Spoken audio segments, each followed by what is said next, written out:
Welcome to another episode from the Critics Collective. I'm the Dad Panther, variety streamer, content creator, master of none. And today we're going to the dark side of the ring. Once again, this is episode 3 of season 1, The Killing of Bruiser Brody. Now, for this one, this was an interesting episode for me. But before we get into it, my first impressions, if any, and go into the highs and lows and then rate this thing, hit the subscribe button, like, follow for more. If this video gets 100 likes, I'll buy a WWE Championship belt. They're really expensive. My wife doesn't want it to happen, and I think if that's what you guys want me to do, then I'll do it. And it's a little bit for me, and it's a little bit for the algorithm. Now, my first impression of this one is simply I knew nothing about this. And when I say first impressions, and it's a little tough to do first impression on this because I don't really watch trailers. So when it says next week on Dark Side of the Ring and Chris Jericho's talking, I turn it off because I don't want to hear what next, whatever. I'm gonna watch the show regardless. That's just how I am. But I didn't know who Brody was. This happened when this incident happened. This is 1988, and so I didn't know. So I have no I'm just watching it. Now, I knew of the name. I'll say that I knew of the name because my dad talked about him a lot. There's other people like the Von Erichs. Like there's certain people where my dad mentioned constantly. And just whatever VHS he can find for certain things, we would watch it. But if not, I just never knew him other than hearsay. So I'll go into the highs and lows after I tell you what IMDb says. IMDb says wrestlers relive the tragic evening in 1988 when they witnessed a locker room confrontation that resulted in the death of a legendary wrestler, Bruiser Brody. So I'll go into really, I don't have any lows of this. It's always going to be the obvious low that it happened, lows that a wrestler was injured, or a family member was injured, or drug, or pain, or conflict, or tragedy. That'll always be the low in any situation, whether we review a true story or not. That's just my opinion. So, I'm not gonna bore you with that. I'm gonna just jump into the highs now. The story of this character or this person, to understand there's two separate. When they first show this character, I was like, man, this guy is big. This guy is scary. You got Mick Foley on here talking about him. And Mick Foley is a scary guy too, believe it or not. He's a teddy bear at times, but I mean, he's out there rough and tough. I mean, just go ahead and check him up. But seeing what his story was, seeing him having kids and his wife, and people just couldn't see the disconnect, the difference between wrestlers having their two separate lives. And that was interested in his own. The Butcher story, Abla, or I can't remember his name, something with an A. The Butcher, another person that my father mentioned, hardcore. He had a fork. My gosh. That was just, I was like, what? Don't get me wrong. I watched some hardcore matches, especially being in Florida. You can go in someone's backyard and watch a full on hardcore match. Um, I like the part where they're saying this is art. And what I took from it when they said this is art, you're watching people run from these wrestlers, run from them. You're watching them get death threats.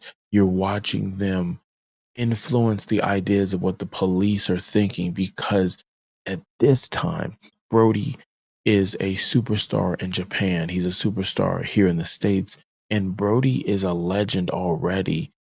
He's basically The Undertaker, John Cena, Triple H, Shawn Michaels. He is that guy. He's Daniel Bryan. He is that guy in the 70s, 80s, and 90s. Well, I would say the 70s and 80s, respectfully, because obviously what happened didn't really count. He didn't really touch 90s, but 70s, 80s, he's that guy. He's that guy. You even see him in other conversations in the series because he was just that influential that another wrestler would call him, and you would hear this in the first season. You're going to hear his name pop up in other stuff just because that's who he is. But what I mean by like the art, even thinking about it as a kid growing up, or even just a young adult, there was no social media. There was no what was real and what wasn't. Yeah, you would even get caught up even knowing what kind of the rules are as a wrestling fan. But they would convey this in such a way, you would literally get chills hearing The Undertaker's music or Kane's music, or if Stone Cold's glass broke. And don't get me wrong, there's a pop. The kids will call it pop because they pop it now, but it doesn't feel the same. And I don't mean in a negative way. I don't mean like back in my day.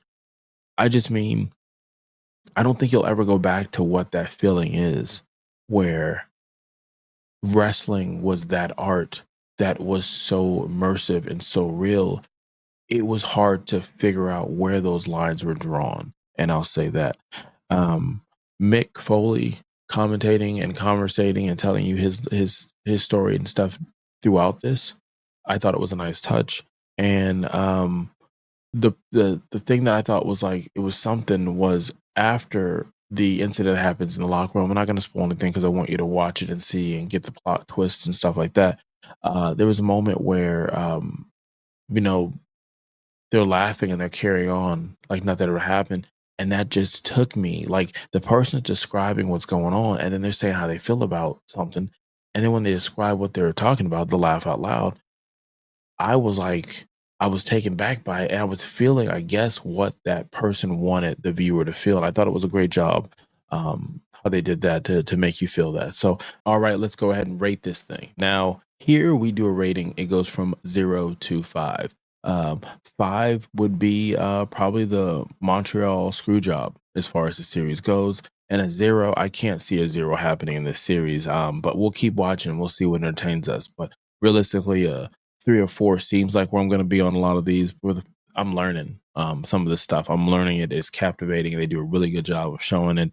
And I wish we got more in this realm. Now, we do have stuff for Bret Hart and Shawn Michaels, and we're putting out stuff for wrestling. But let us know in the comments your favorite wrestler, or maybe a reality show or movie that has a wrestler in it, and we'll take a look at it. All right, just give us 3 minutes of your time. Hit the subscribe button and follow. Comment for more.